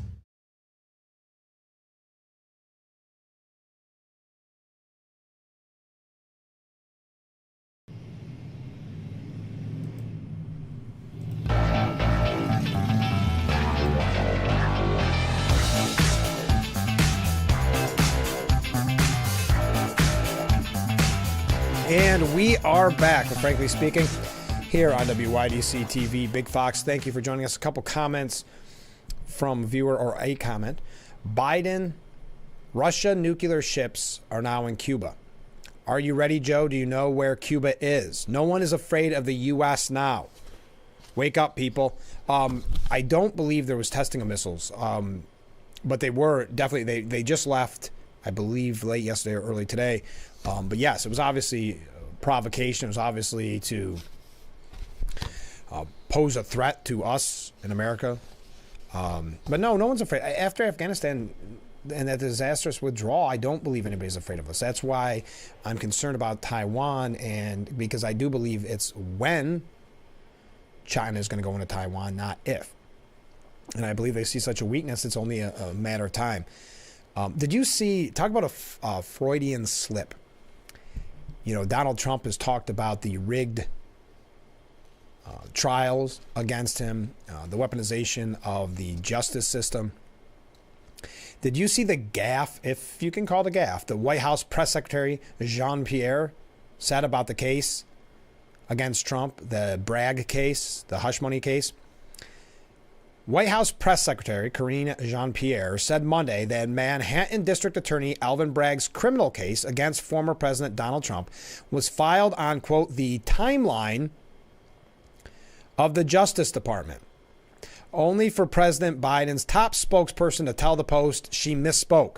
Jean-Pierre made the comment during her regular press briefing when pressed on the perception that the case against Trump was brought for political reasons. She responded. I want to give you the exact quote, and I thought I had it marked here. Okay. Edward Lawrence from Fox Business asks her, Jean-Pierre, the president talks about threats to democracy, meaning that Biden does. Biden talks about the threats to democracy. That's what they are running on. How is this not a threat to democracy when you have a prosecutor from the same political party as the president waiting 7 years to prosecute in an election year a former president who is now an opponent? Now, a little wordy, that question, but the gist of what he's saying is very clear. How is, and we've talked about on this program a lot, how is that not a threat to democracy? Trying to keep Trump off the ballot, weaponization of the political system, even if you want to say, well, no, there's nothing there. Can you admit the perception of this being rigged, of this being politicized weaponization of the judicial system? And how is that not a threat to democracy? But Jean-Pierre replied, that's a question for the Department of Justice on their timeline and how this moves. I can't answer that for you here. Now, keep in mind, if you haven't been following closely, the Justice Department has denied being involved in Bragg's decision to bring the case. They've made that very clear. They denied it from the beginning. So isn't it very interesting that Jean-Pierre says essentially the opposite, that this was done on the Department of Justice's timeline? So after the briefing, she came back and said, I meant Bragg. Now, this is coming from someone that has been criticized, actually, for all of her notes and going to her notebook. Trump's campaign spokeswoman, Carolyn Leavitt, insisted this wasn't a misspeak, as the White House claims. This was another example of KJP not knowing what the, we'll say, heck is going on, just like her boss, Crooked Joe. Just an interesting slip there. Now, Drudge Report, for whatever reason, and many of you may still go to Drudge Report, and I do, I check it, but very, I would argue, anti-Trump, but very often he has polls that are different than what you're seeing in the mainstream media. This is an example. According to an article it's on Yahoo News, I don't know where it originated from, new polling shows the real fallout from the Trump conviction. They say the results of a new poll should keep Trump worried. In the weeks since the verdict, both parties have sought to shape the public's initial reaction. I'm not going to go through all that. Now, Politico magazine partnered with Ipsos in a new survey. Among the most notable findings in our poll, 21% of independents said the conviction made them less likely to support Trump and that it would be an important factor in their vote. In a close election, small shifts among independents and swing voters could determine the outcome. What scares me about that, and I always say take it all with a grain of salt, any poll, because they can be manipulated. But what concerns me about independents in this case is if they were watching the mainstream media, they don't know how biased this trial was against Trump. They don't know about, number one, it's in a deep blue state. So you've got the jury pool. You've got a judge who donated Democrats and whose daughter is a powerful consultant for Democrats. The list can go on. Bragg manipulating to come up with these charges. Oh, and you also have the judge, McCann. The example I've been using is to get to the guilty verdict. When he talked with the jurers, it was almost a choose your own adventures, like those old books, but all the endings were the same, which led to guilty. So they may not. I don't have any doubt that some independents would not be following that. I'm not going to go through all the poll because, again, it's one of these polls I give to you as an example because then you see Trump dominating in Iowa, and you see some of these swing states where he's got huge numbers, and it's just interesting to me how these polls can be used, how they can be manipulated. And one of the ways that in my opinion, that it's being manipulated is if the headline reads something like the real fallout from Trump conviction, or you can see that there's an underlining bias there. That's when you instantly, or at least I instantly, ignore the bias. Now, we've got a lot of ignore the polls, excuse me. We got a lot of comments coming in. Do not forget, folks, before we go to break, I know I brought this up a lot, especially if you've joined us for all 2 hours, hour and a half so far, but today is the vote for Corning Painted Post School budget, 11 a.m. till 8 p.m. There's your locations. Just go to the location you are familiar with, meaning that you normally go to when you vote for the budget or the school board. So make sure that you go to your normal location. If you have any questions, I'm sure you can call them, or it's only 4 locations. Go to the one until you get it right. But please don't forget to vote. And I'd love to hear your say as we get ready to wrap things up. Only half an hour. It's only half an hour left, so I'd love to have you make I was looking at some of these comments. Sorry, I've got so many comments coming in. What you'd like to see happen with the Corning Painted Post School budget, what you think of that new budget. Waves coming in galore. We're going to talk about the debate when we come back. We are probably going to wrap up the show on some New York State issues, so stay with us. This is Frankly Speaking here on WYDC TV, Big Fox. We will be right back after this.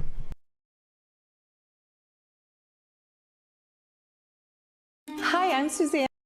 Welcome to Pangea Global Tea House. Pangea Global Tea House offers comfort foods of the world. Over 50 teas, a sampling of cuisine from over 10 countries. Globally inspired cuisine and striving to give you an ultimate experience. Come in and try the frankly delicious Turkey Club special for just $20, including your beverage of choice. Pangea Global Tea House. Yet a really good tea house bringing you the flavors of the world, offering something for everyone.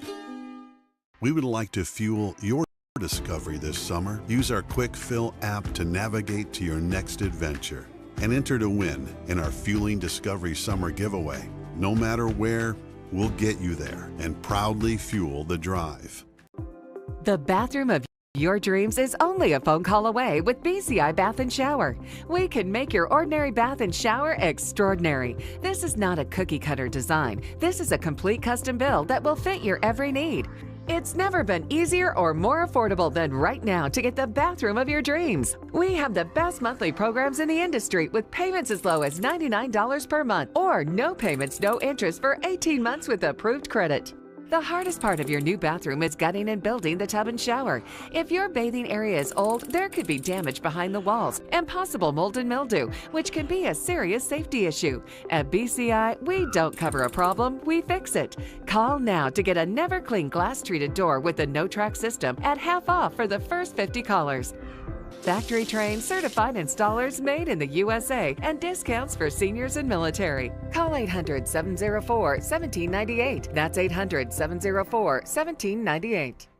In a game of few words, Urkel, glasses, nerd. It pays to know your nerds. If you guys didn't get nerd with me sitting up here on this show, 25 words or less. Weeknights at 5 and 5:30 on Big Fox. The Fox Sports app isn't just any sports app. It's your sports app. For the touchdown! Yeah, yours. Your teams. Your highlights. Your scores. your stories. Just choose your favorites to get more of what you want. To the end zone! And of course, stream your teams live. The best part is free with your pay TV subscription.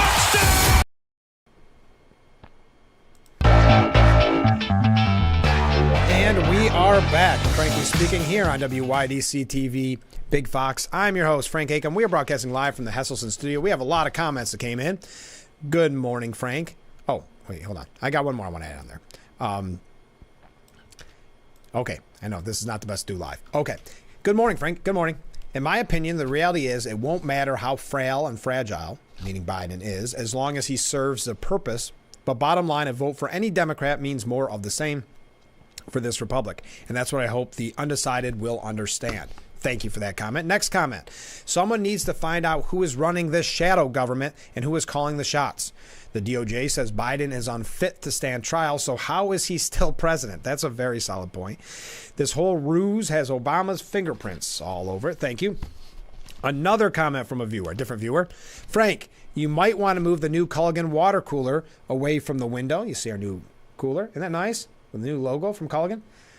Yes, I think it's pretty nice. Okay, we may want to move it away from the window. Why? It'll be empty by the end of the day. You're already down to one layer with your sleeves rolled up. I'd hate to see you in only a tie tomorrow. It's actually not that bad in here. I might have overcompensated. Yes, I forgot I had my sleeves rolled up, but that's how much work I was doing to prepare for this show this morning. I had to roll up my sleeves. Next comment. Does Corning change anything, meaning the budget, or just keep resubmitting the same budget until it passes? That's a great question.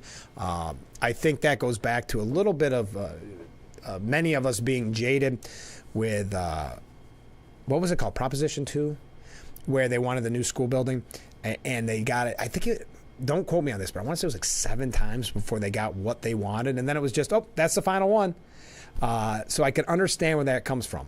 In this case, no. What happens is the first budget failed. They went with such a high tax levy that they had to get 60% plus 1.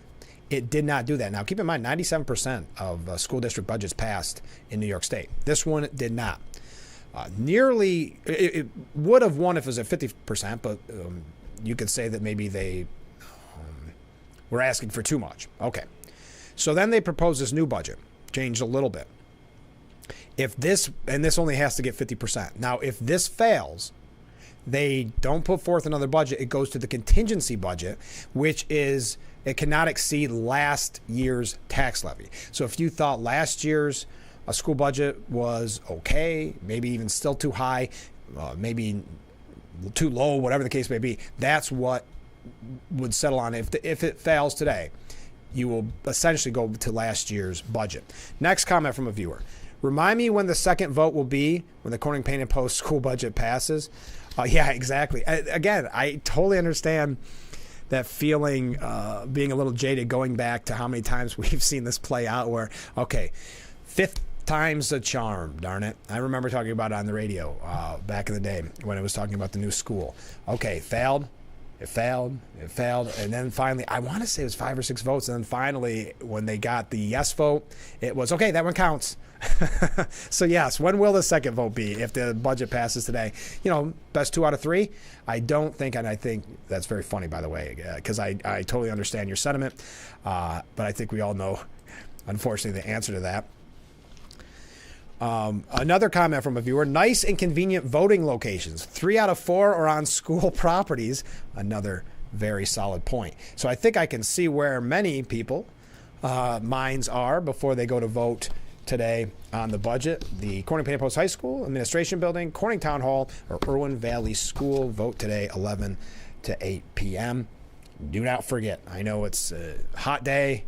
Your kind of minds may be focused on summer, and it's easy to forget about the vote, and I don't want you to do that. So that's why I'm reminding you all morning long. Let's talk about the debates, because I'm running late. Keep those comments coming in. Great comments. Biden targets Trump's convictions as tensions ramp up ahead of the debate. Yes, I don't know if you saw that ad that Biden's campaign released talking about Trump's convictions. I'm a little surprised by that. We know, and we talked about it with former Congressman Joe Sobolinski last week, we know that was the ultimate goal of this trial, so that they could run around calling him a convicted felon, which they've been doing constantly, as you are well aware, if you watch any media coverage whatsoever. I was wondering how Biden would handle it before the debate and during the debate, as Hunter was just found guilty of felony charges as well. So that kind of intrigues me, that why I ever thought I was being a little naive. Why I ever thought the hypocrisy would bother him, I'm not sure. I thought maybe he'd downplay it till after the debate. It looks as if I'm wrong. I'm not going to go through all this. You don't really care about what the ad says. But Trump's campaign responded by blasting the hush money trial as election interference, which I think is a great point. It was a trial on election interference that actually in and of itself is election interference. They also highlighted polls showing the former president's strength in swing states. The contrast between President Trump's strength and success versus crooked Joe Biden's weakness, failures, and dishonesty will be made clear on the debate stage next week, said his spokesperson. I've got to say, and this is CNN, I know what they're doing here. You know what they're doing here. This whole piece is to set that bar even lower for Biden, because that's what this all boils down to, so that when he comes out, has a couple coherent sentences, that's all it takes. Because he's going to be so well practiced. They're going to practice this nonstop. We already know it took a week off just to focus on it. Every little minutia, every little point that you think was maybe off the top of his head, it's not going to be. It's going to be well rehearsed, well practiced. So if he gets through the debate, even with gaffes and things like that, as long as it's not glaring, which I don't believe it will be because he'll be so well practiced, or in that case, the CNN will cut from him, or as we saw in the past, he'll do that thing. Well, never mind, I'm out of time. Remember that? I've never seen a politician, not even presidential, a politician in the middle of the debate having the answer started and not finishing, even when the buzzer goes off or whatever. I don't even believe the last time the buzzer went off, he just said, oh, okay, I'm almost out of time, and didn't finish his quote-unquote thought. So it is going to be interesting. I see a lot of responses to what they think about the debate. We will read that when we come back from another break, because I'm running late. We'll tell you what James Carville had to say, tell you about what the Post, why they are pushing for Doug Burgum, and also to wrap things up, we may go through one of those really quick sessions of some things happening in New York State. So keep those comments coming in, and we'll be right back with Frankly Speaking here on WYDC TV. Big Fox, stay with us.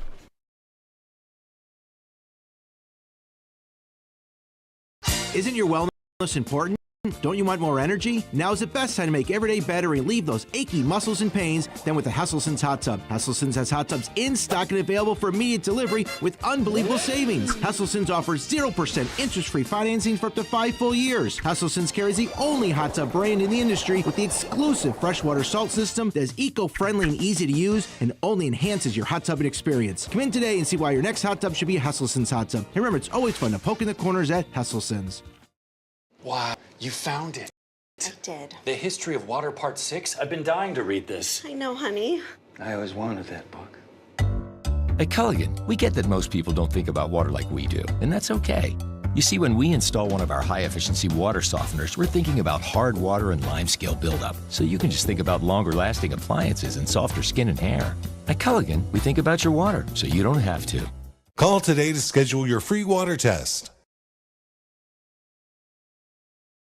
Missy, face off in Why can't we watch DuckTales? Because we don't learn anything. Book Smarts versus Street Smarts. Is it working? Are you feeling motivated? Very. It's the battle of twins. Life is so confusing. I always hoped it would be easier for me when I grew up. It's gonna be all right. You were faking. Bazinga. Young Sheldon. Weeknights at 6:30 on Big Fox.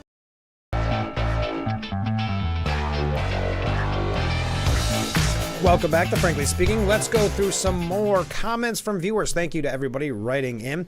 Not too late to make your predictions or your endorsements for the Corning Penny Post school budget. First up, good morning, Frank. Good morning. My predictions on the upcoming debate, if it happens. CNN will supply the DNC a list of all topics to be discussed. There's a point there. Remember Donna Brazile, Hillary Clinton, but I'll continue. CNN will mute Trump's mic when they determine that he is not stating facts. Yes, I could see that as well, where, you know, they'll kind of real-time fact check him on the spot, muting him and saying, sir, that's just not true. You can almost see that coming from Jake Tapper. We're not going to let you finish that because it could very well be true. But they have a history of that, not just CNN, but the moderators in general. Remember when they did it to Mitt Romney on Benghazi? Continuing. CNN will correct Trump's comments in real time as he is muted. Okay, interesting. Or give Biden the quote unquote opportunity to correct his comments or attack those comments while Trump's more time than allotted. Continuing, we will hear convicted felon multiple times. I agree. I believe that will be one of the major questions asked as well, not on top of what the moderators say. CNN will back Biden's comments as facts. Yep. Biden will not take a drug test. Yep. Biden will have an undetectable CIA-style listener in his ear. Interesting. Obviously, CNN will declare Biden the winner minutes after the debate is over. Yes, I believe the article is probably already written. You've heard my thoughts on this in the past. Biden comes through when he needs it the most. Biden's best performance of his life when he needed it most. Biden has a terrific performance against weakening Trump. All of these are written somewhere. They're already begun. They don't even need to see what is actually said. Next, a different comment from a different viewer. During the debate, all Trump will have to do is ask Biden what he was actually found guilty of. Even political pundits still can't answer that. That's a very fair point. Even legal experts can't answer that, not just political pundits. Once he asks that question, it will be game, set, and match. I don't know. I think it would be powerful, but I could see the commentators, because I do believe the commentators, back to the original comment, are going to do the fact checking for Joe, especially if they see Joe really weakening. But they'll interject and say, Mr. Trump, that's not true.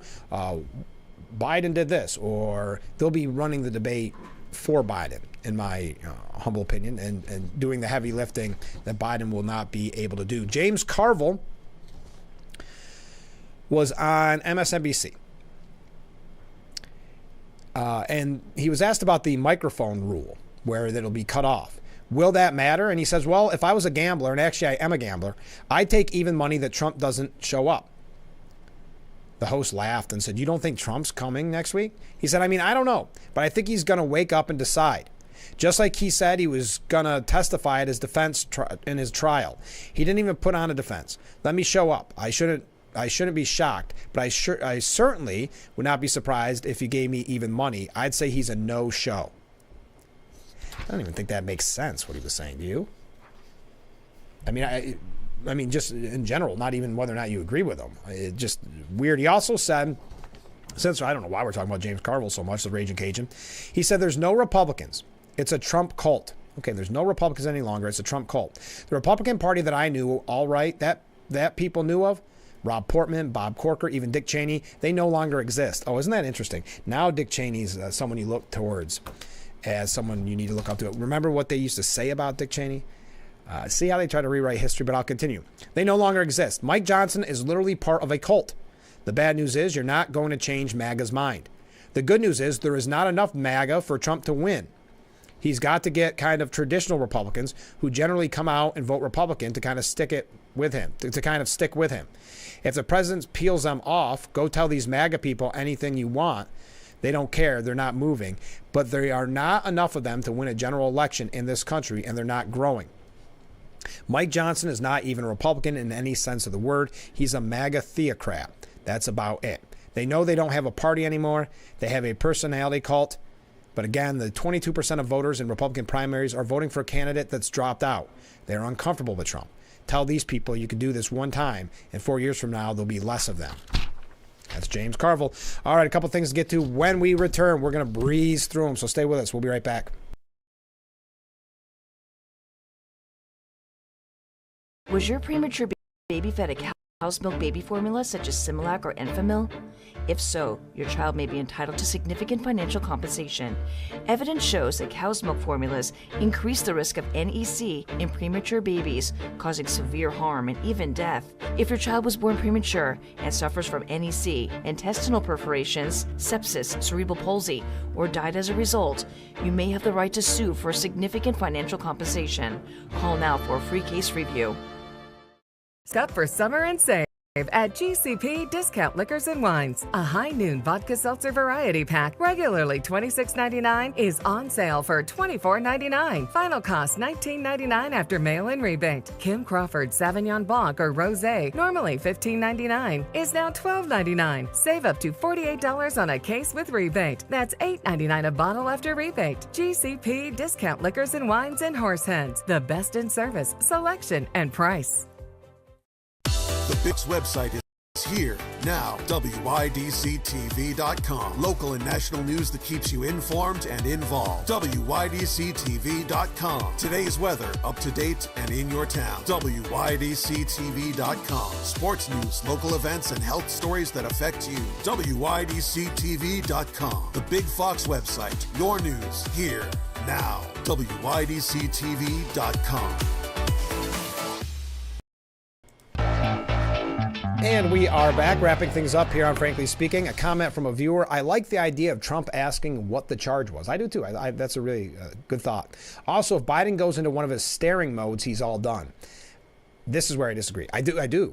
I agree with the premise.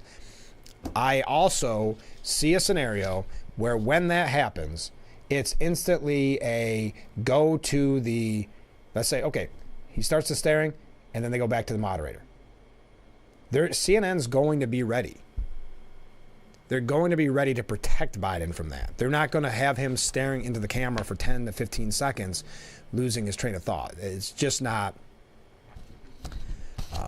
they're not going to let that optics happen. That's my thought on that. They will cut to the moderator saying, thank you, Mr. President, you're out of time, or whatever. They'll be practiced. New York Post went through their top 3. So they believe there's top 3 on the short list for VP. This is just their opinion. Doug Burgum, Marco Rubio, and J.D. Vance. They believe Burgum stands out. He's their number 1. Number 2, they put Rubio. And this is just who they prefer. And number 3, Vance out of 3. The former Marine turned tech venture capitalist and author is yet to complete even 2 years of public service. Fair enough that at 39 he's still evolving, but he makes us think of what Ann Coulter might be like if she'd gone into elective politics. Plenty bright, solidly right, but a bit erratic. All right, some New York State issues before we go. Oh, here's another comment from a viewer. If being MAGA means the ability to live, earn more, pay less taxes, and no wars, be able to afford a house or a car, I'm all in. I went to get a loan that used to be 2.79%. Same loan now is 10.79%. Thank you. Yes, we talked about the peace and prosperity during the Trump administrations, and that's why the media and the Democrats are generally concerned about this Trump nostalgia factor, as especially we see the world on fire. Coming from an opinion piece, cannabis rollout in New York State, the fear-mongering will hurt New York's equity goals, because that's what it's all about. Casting New York's recreational marijuana laws as a failure only serves big companies' interests. Through lawsuits, rule changes, and misinformation, the Marijuana Regulation and Taxation Act's vision of an equitable cannabis industry is being undermined by a coordinated campaign financed by well-funded lobbyists and large corporations. Well, they did this all in the name of equity, where, let's say you were a person of color and you had spent jail time for selling marijuana, you were going to be at the top of the list. Well, then veterans sued and said, wait a minute, can't we be towards the top of that list? But anyway, the fear-mongering just hurts in the long run. I thought that was a piece. Well, you can find it for yourself at the Empire Report. Climate activists, imagine this. Climate activists are slamming Governor Hochul over alleged inaction on clean energy mandates for New York. So to these radical climate activists, Governor Hochul hasn't done enough in the name of global warming. As we've talked almost daily about what this is going to do for the cost in New York, this unreasonable time frame where the grid cannot even handle it. I mentioned this earlier. Well, that just goes to show you how radicalized they are, how they want it 100% their way. They're coming with labels for your gas stoves. We mentioned that earlier. You're going to have almost like a cigarette-style warning on your gas stoves in New York, California. There's one other places, the typical groups, California, New York, and Illinois. All right, there you go. We are out of time for today's edition of Frankly Speaking. Last reminder, today is the budget vote, 11 a.m. to 8 p.m. for all of our viewers in the Corning Paint and Post School District. Do not forget to get out and vote. I know it's going to be a hot one today, but take those few moments to go to your polling location and have your voice heard. Have a great day, everyone. We will tell you about the results on tomorrow's show. We have a lot more to cover as well. So stay cool, and we will see you tomorrow morning, bright and early, on Frankly Speaking, starting at 6 a.m. I look forward to it already. See you tomorrow.